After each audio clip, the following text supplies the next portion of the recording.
Very good evening. Jai Shri Krishna Guru. Thank you for joining the Bhagavad Gita Satsang, the way of life as described by Lord Shri Krishna to Arjuna. Om Shri Gurubhyo Namaha, Om Shri Ganeshaya Namaha, Om Shri Saraswataya Namaha, Om Shri Guru Dattatreya Namaha, Om Shri Mahalakshmi Namaha, Gurur Brahma, Gurur Vishnu, Gurur Devo Maheshwaraha, Gurur Sakshat Parabrahma, Tasmai Shri Guruve Namaha. We'll continue from chapter 3 where we stopped in our last satsang, that is Karmayoga or the yoga of action. We had done till verse 22. So let us continue from verse 23. So chapter 3, verse 23. Should I not engage in action? Should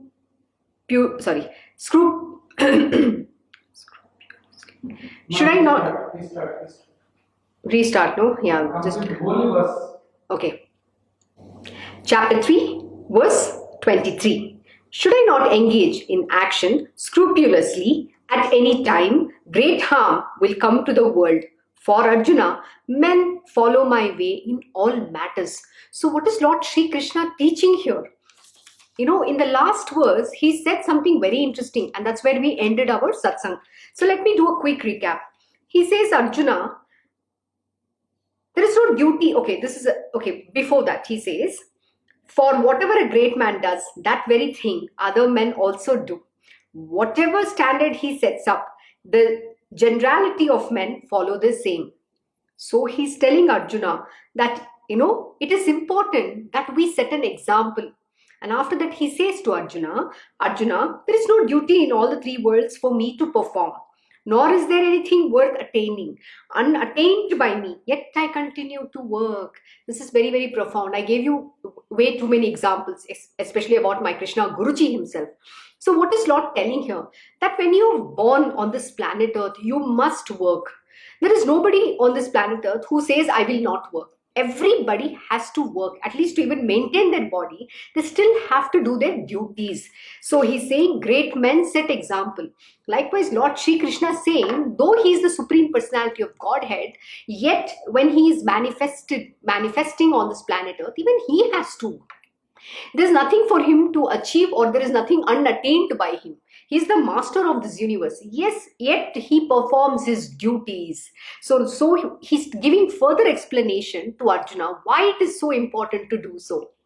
Should I not engage in action at any time, that means scrupulously, great harm will come to the world. For Arjuna, men follow my way in all matters. So what does that translate into? It simply means that, we all follow great leaders. We have a role model. We have some example in our world who we look up to. So it's very important that that great being also sets a standard.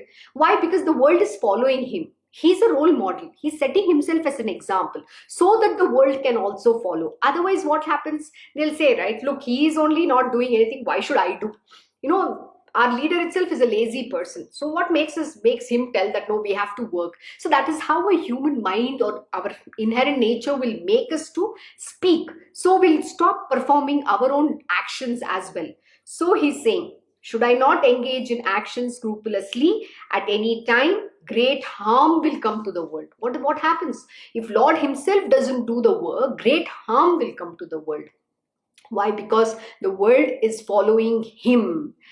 For Arjuna, men follow my way in all matters. In all matters, the men, that is the human beings, follow Lord Shri Krishna's way, which means they are looking up to him. He's an example. He's the epitome of everything. He's a personification of the personification of everything good that exists on this planet Earth.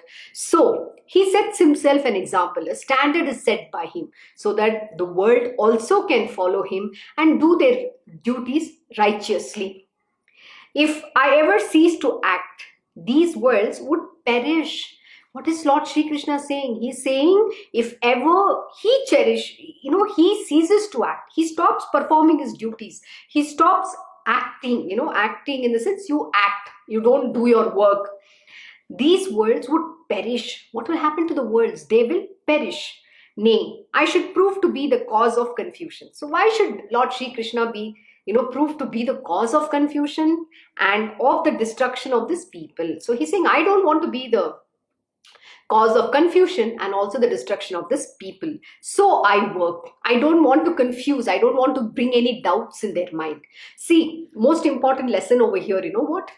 The Lord actually need not do anything. He's not bound by, duties. He's not bound by anything, neither time nor he's running after that he has to accomplish something in this world. There is nothing for him to achieve. There is nothing that is unattained by him. Yet he's working because he's setting an example.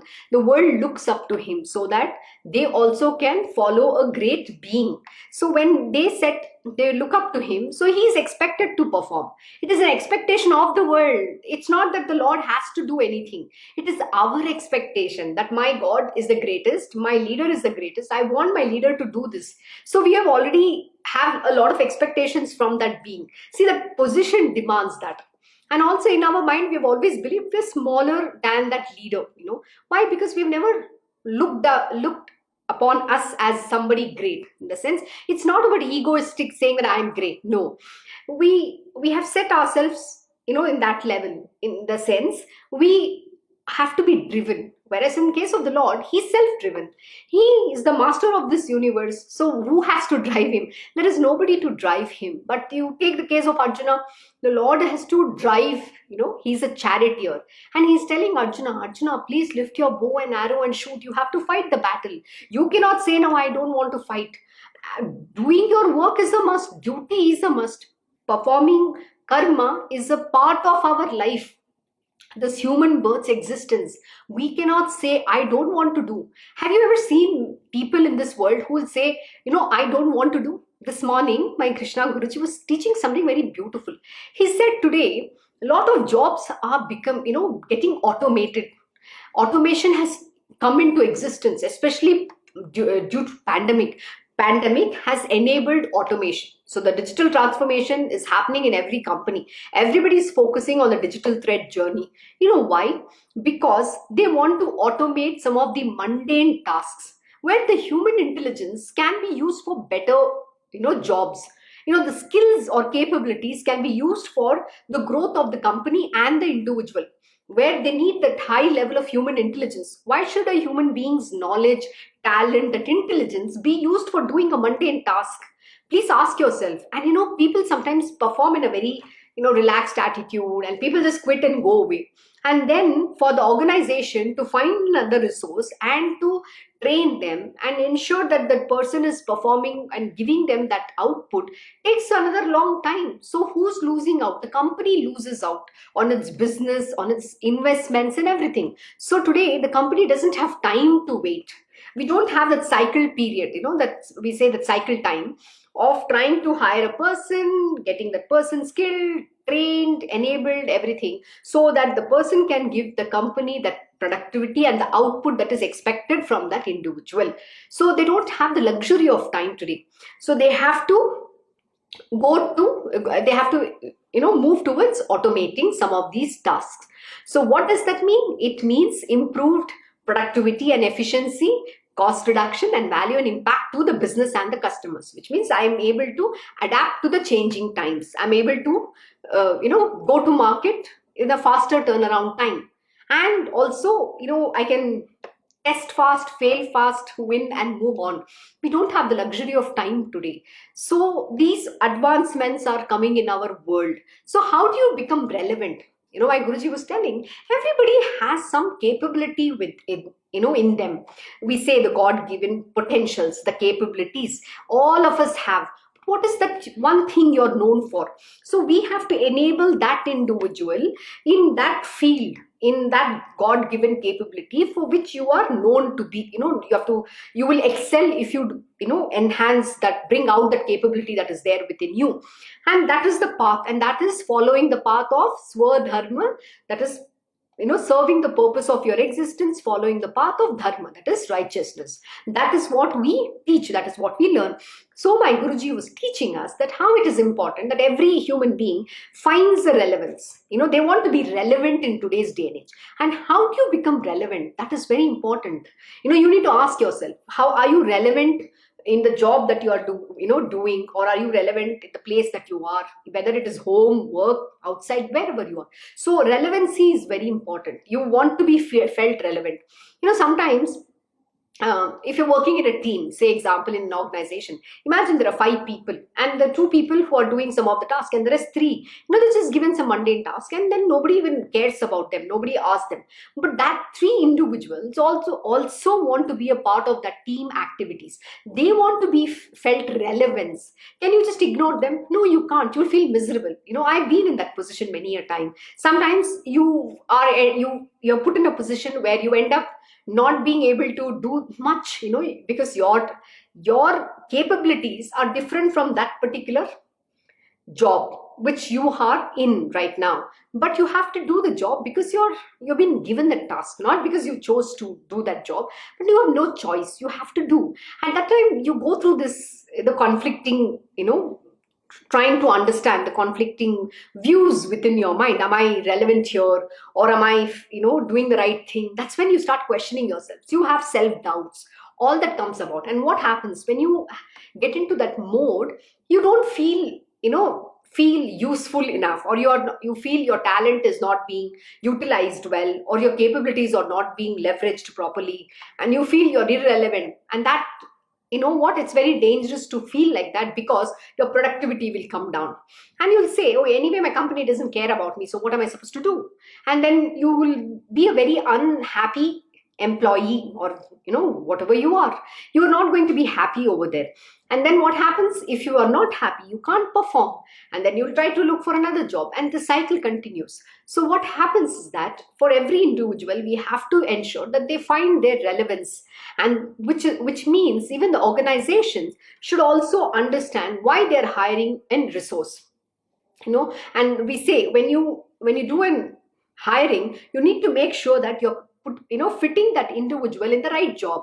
If the right job is not there, then all that effort goes to waste.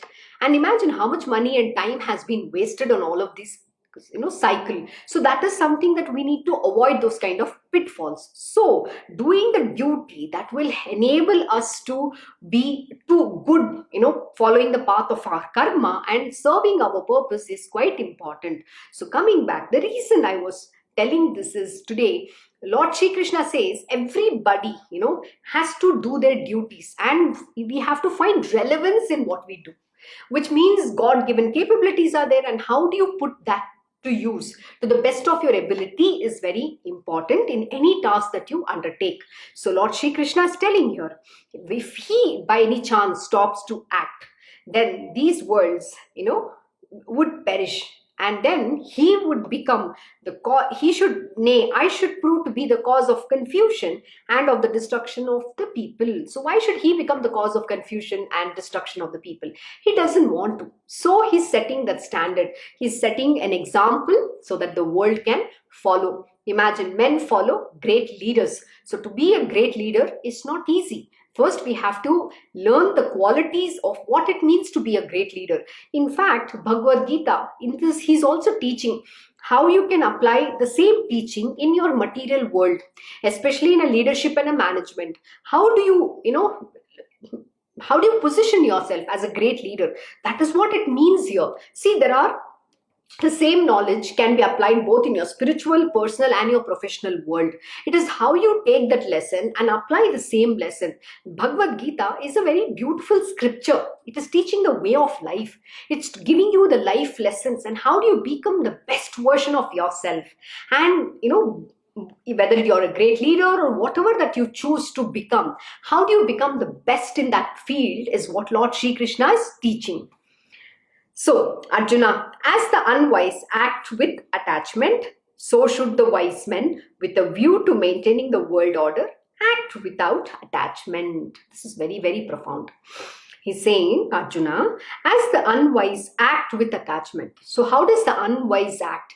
They act with attachment. In the sense, in the world, 99.999% of the people are attached to the job. They're attached to a duty. They're attached to the outcome. They believe I am the doer. They have taken the sense, ownership to that, whatever they are doing. So sense of doership they have in them. And they're attached to not just the action alone, but the fruits of the action too. The end result is what they are attached to. So who are these people? Unwise. So the Arjuna, as the unwise act with attachment, so should the wise man with a view to maintain the world order, act without attachment. So how does the wise men should act? They have to act to maintain the, with a view to maintain the world order, act without attachment. So first is, you cannot get attached to anything that you're doing. You cannot say, I did this, I am the one who's doing, I am the greatest, it's because of me this is happening, if not for me the world wouldn't exist. You can't say those things. Please remember, the Lord is very clear. The wise men act without attachment, also in a view to maintain the world order. What does it mean? View to maintain the world order. It's a very, very profound lesson he's giving here, which means that the world order has to be maintained. So how do you maintain a law and order? We say, right? So you have to set certain rules, you have to follow the rules. And when everybody is following those rules, we live in harmony. But does that ever happen? It doesn't. But here he's talking about a wise man. He's not saying everybody is a wise man.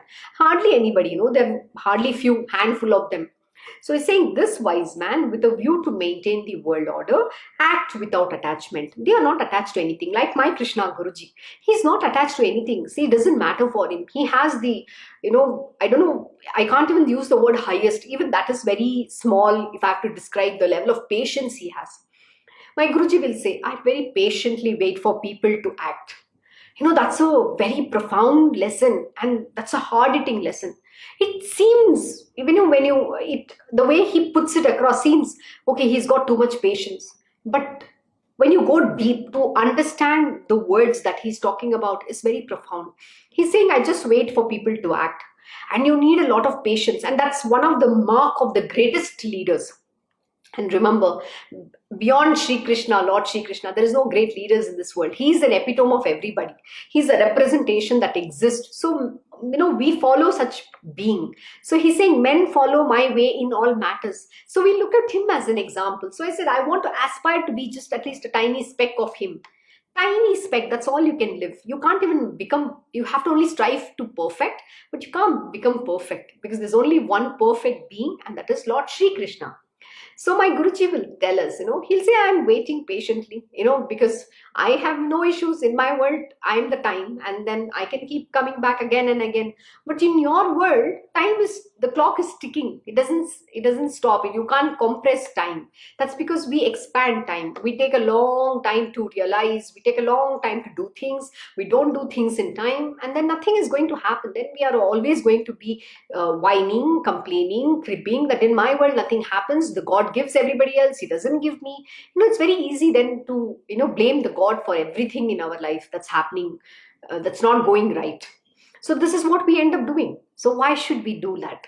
So here, can we not just work? So he's talking about a wise man who acts without acts without attachment. He's completely detached being. He doesn't have anything, there's no family, there's no property that he owns. Nothing is in his name. Like my Guruji will say, even the clothes that I wear is not mine. It's been just donated to me. An offering made by his disciple and devotees. That's the sweetest thing, He doesn't know where tomorrow's meal will come from. He's lived like this, for the last 20 plus years since the time he is manifested in that body. He has lived, he has set an example. Today, there is nobody who can match him. I always tell my Guruji, I wish my goal, I aspire to be that little bit of you. I want to be like you. I want to live like, that's the goal. He's my ideal. He's my idol, the role model who I follow. That's exactly what Lord is saying, right? So Arjuna, men follow my way in all matters. So for me, my Guruji is the highest. So he is that ultimate. I aspire to be like him. I follow his ways. So if my Guruji doesn't set that standard, imagine, can anybody even think of having a goal or somebody role model in their life? No, same way. He's saying men follow my way in all matters. So just because my Guruji is setting his standard so high, we aspire to be like him. 6:20 sharp, you should see the way he performs. He's highly efficient. He's so fast. Imagine, we all wake up in the morning, we get up from our bed.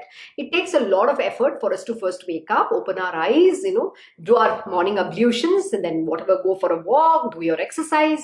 Now we're still even after going to exercise and doing things, we're still very slow. we walk pretty slow, our energy level is still low. Why does that happen? Because we are given into tamas, inertia, lethargy.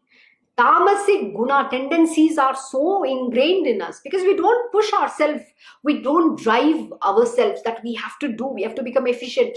We are not acting fast, we take our sweet own time.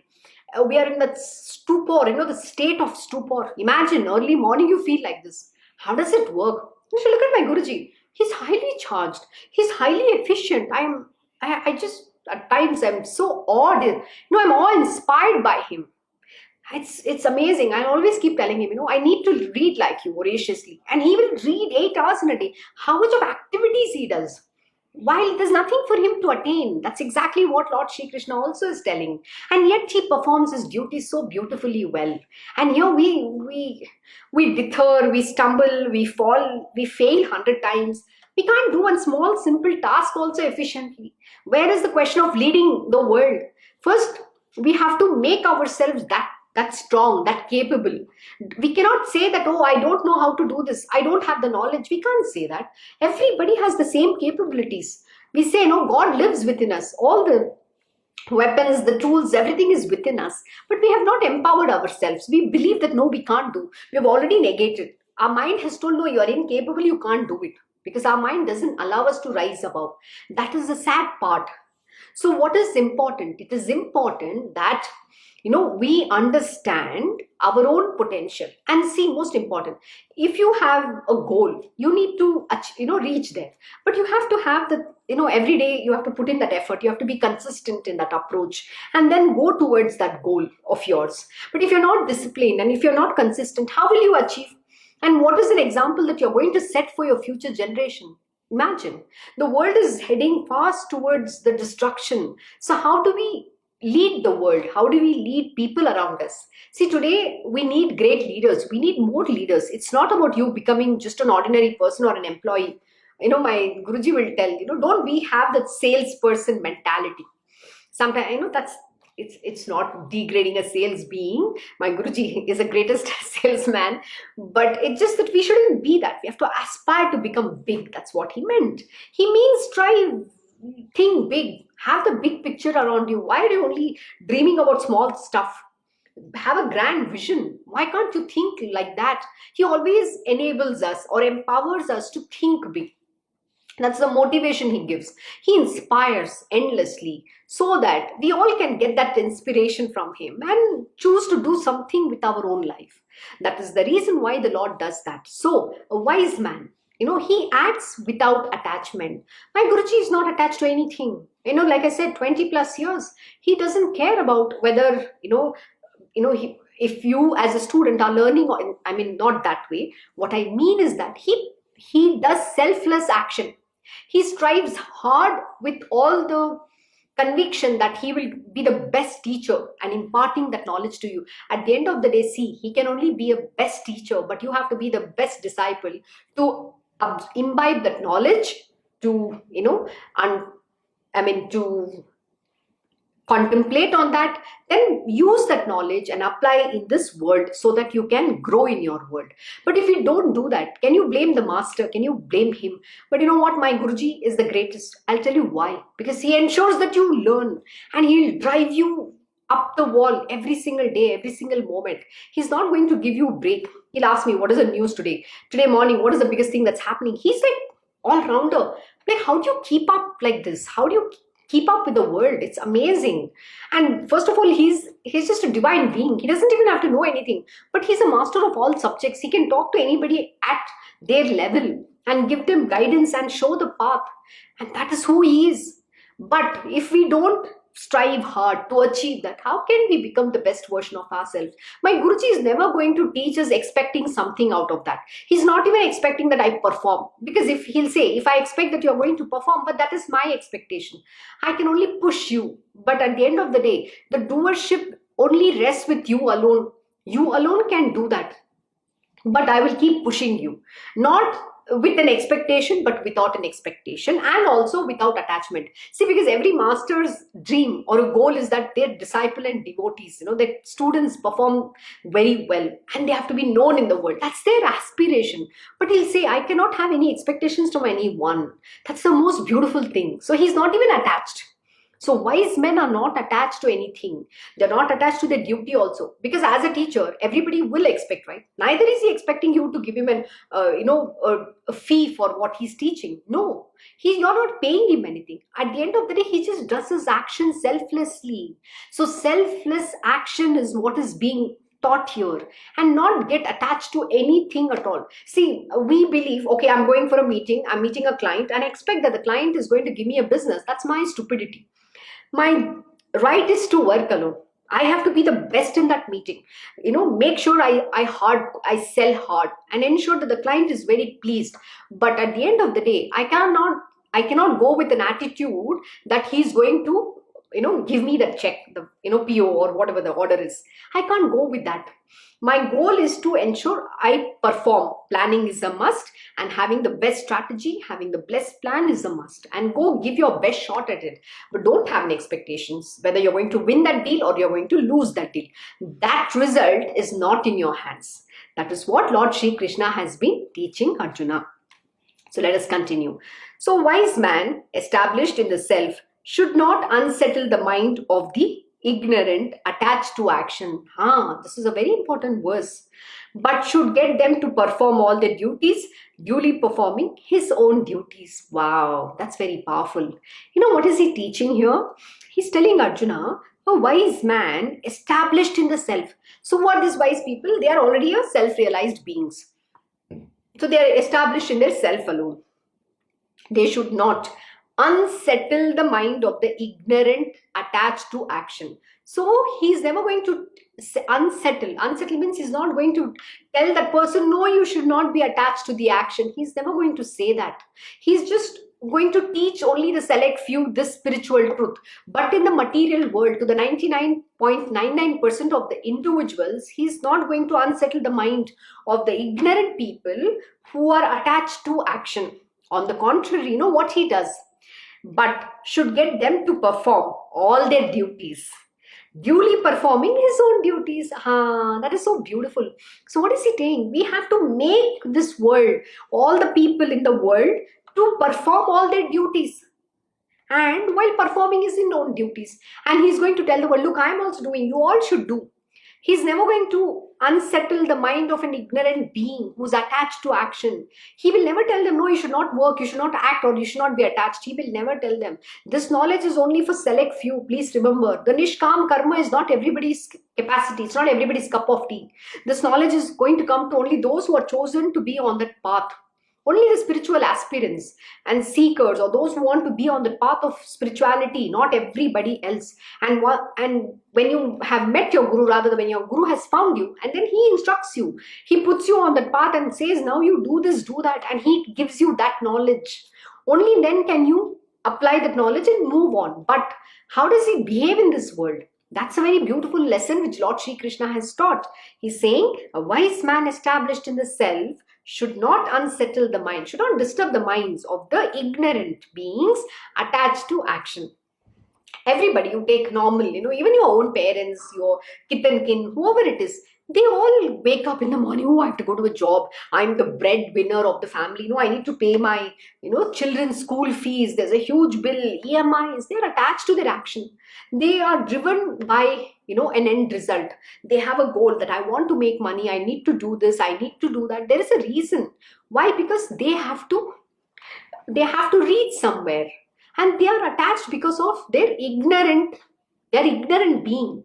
And we should not unsettle their minds, which means, what is he clearly saying? This path is not for everybody, especially the 99.99% of the people in this world. It is not for them. It's only for the chosen ones who have to be on this path and follow this way. And here, one of the example is a wise man, one who has already, it's a self-realized being. And then what is he saying? But should get them to perform all their duties. See, he's coming back to the same point, right? But the wise man should ensure that everyone performs their performs all their duties, not just one or two, all the duties that they have to perform in this world. And how does he do that? He tells them, you're the best in that field. You have to become the best version of yourself. You're the greatest that exists in that capability. So he enables you. He gives you more knowledge. He empowers you so that you can rise and shine and become the best version of yourself in that field while you're performing all your duties that exist to be performed.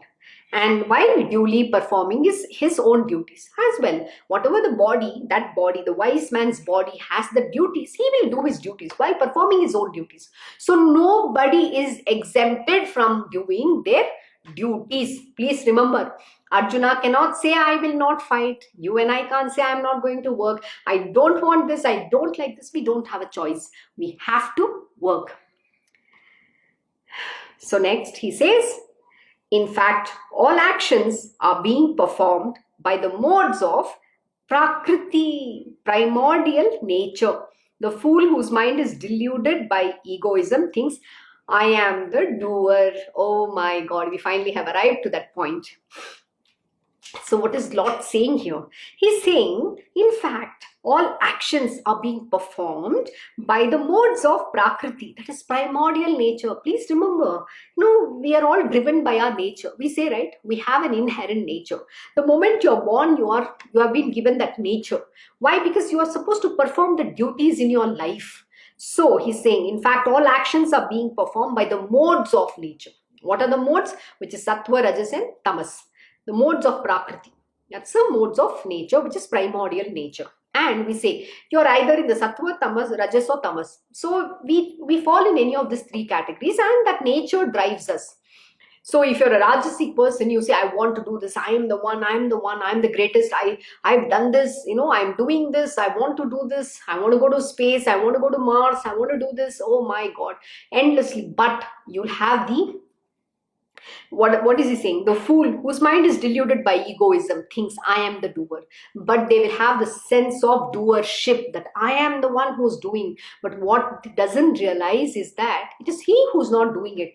It is, in fact, all actions are being performed by the modes of Prakriti. That is Mother Nature, primordial nature. Primordial, the one, the one who was born first. The primordial. So you can't think you are the doer. Have you seen the people in this world who think no end of themselves? They'll tell, oh, I am the chairman of this entity, organization, and I'm doing this activity. I believe in this. I. They think no end of themselves. And it's a sad part to also believe that they are the one who's responsible for somebody's life. My Guruji will say this very beautiful thing. I choose people, all these people who think no end of themselves, the egoistic people, I choose them to serve my purpose. That's what he will always say. They think they are doing, let them think. No, how does it matter? At the end of the day, I let them, they are doing my job alone. So what does it mean? A wise man, ensures, what does he does? He gets them to perform all their duties. Who are these people? The ignorant and the foolish people in this world who think that, I am the doer, one who has a biggest ego. And while performing his own duty, so he's like, it's okay, you keep your ego to yourself. You think you are the doer, it doesn't matter. It's okay, I'm not going to remove your ignorance. It's fine, you can be an ignorant being, but as long as you are doing the duty, that is what I care about. That is how the wise men act. So he's saying, in fact, all actions are being performed by modes of Prakriti, which is a primordial nature. The fool whose mind is deluded by egoism thinks I am the doer. So please never think you are the doer. You are not the doer. You're just driven by your own nature, which is the primordial nature. You're born with that. We say, no, everybody has their inherent nature, which is very difficult to overcome. Exactly. Why? Because you have to do your duties. You are being driven to do that. So you can think, being egoistic and I am the doer, I've done this, I did this, I'm the greatest, We speak like this. And have you seen a lot of people in the world who think no end of themselves? They think that position, they have achieved something phenomenal. No, you're doing a duty. But what you forget is you're only serving the purpose of this divine Lord. You're here to serve a purpose. You're here to do your Swadharma, following the path of dharma. And that is something we completely forget. We think it is because of us this world exists. It is because of us that somebody has got a job. It is because of me that this, this whole organization came into existence. I'm the greatest chairman, I'm the greatest CEO. I'm involved in so many different industry bodies. I'm known to do this, I'm known to do that. Oh my god, I. And you know what, they will not all like somebody who has that knowledge and comes. They don't want to give the opportunity as well. They think they own this whole world. That's a misconception. Please remember, nobody is indispensable. God will, he's given you that position because of your own karma. And my Guruji will always say this, don't say anything about other person. You cannot say who put him in that place or position. It is God who has willed it. So why do you think that God's decision is wrong? No, everybody is there because of their own karma. Whatever the fruits of action that they have done, they're reaping that today. So whether it is good or bad, they are there because of their own karma. But when you surrender to the Divine Lord, when you know that you're serving the purpose of the great being, then you don't bother about any of these things. You only go on doing your duties selflessly without being attached to the end result. And most important, you will not take the onus of doing the doership. I am the doer will not exist in your world. Though you will do, you will always attribute, God, it's you who's getting it done through me. I am the puppet in the hands of the puppeteer. And who's the puppeteer? The Lord is the puppeteer. In fact, not even the Lord. The Lord, yeah, we say it's a will of the Divine Lord. But who's the actual puppeteer here? Primordial nature, the modes of Prakrti. In fact, all actions are being performed by the modes of Prakrti, the primordial nature. And this nature, the Prakrti is the divine nature of she's the nature. We call Mother Nature. She is born from the divine being. He has manifested her. He's given birth to this Mother Nature. So who's this primordial nature? It is the Lord's nature alone. It is not your nature or my nature. It is a divine nature. And they all are, first performing the action as though mounted on a machine. So you think I am the one who's doing it. But what you don't know is you are being pushed to doing those actions because of the primordial nature. Born of your nature, we say. And as though mounted on a machine. What it means, you're mounted on a machine. You think you're doing, in fact, the machine is automated. It's automated. It's automation. That's the best example we can have. So and the one who's doing things, I'm the one who's doing, but you're a robot. You're already been programmed to do that. This is what you fail to understand. So the day you understand, you will not feel that egoism saying, I am the doer. So with that, let us end the satsang here. We have stopped at that is chapter 3, verse 27. In the next satsang, we will continue from verse 28 onwards. Thank you for joining the Bhagavad Gita satsang, the way of life as imparted by Lord Shri Krishna to Arjuna. Om Shri Mahaganapate Namaha, Om Shri Gurudev Datta, Om Shri Sachidananda Satguru Sainath Maharaj Ki Jai. Om Namo Bhagavate Vasudevaya Digambara Digambara Shri Pad Vallabha Digambara. Om Shri Krishna Gurunath Natha Shri Guruve Namaha. Om Devi Durgaya Namaha. Om Shri Krishna Arpanam Namastu. Krishnam Vande Jagat Gurum.